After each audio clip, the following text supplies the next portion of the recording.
Hi friends, ఈ రోజు special Shahi paneer recipe.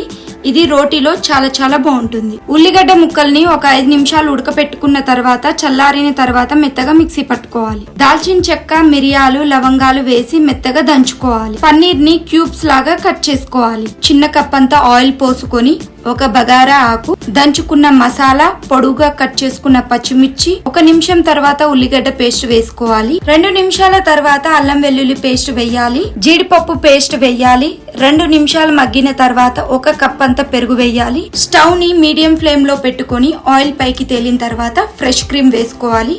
1 నిమిషం తర్వాత తగినంత ఉప్పు, గరం మసాలా, కుంకుమ పువ్వు వేసి కుక్ చేసుకోవాలి. 1 కప్ అంత వాటర్ పోసుకోవాలి. కట్ చేసుకున్న పన్నీర్ వేయాలి. కొద్దిగా ఇలాచి పౌడర్ వేసి కలుపుకొని ఇలా ఆయిల్ పైకి తేలిన తర్వాత స్టవ్ ఆఫ్ చేసుకొని సర్వింగ్ బౌల్ లో సర్వ్ చేసుకుంటే వెరీ టేస్టీ అయిన Shahi paneer curry ready. Ingredients, methods ఇందులో ఉన్నాయి చూడండి.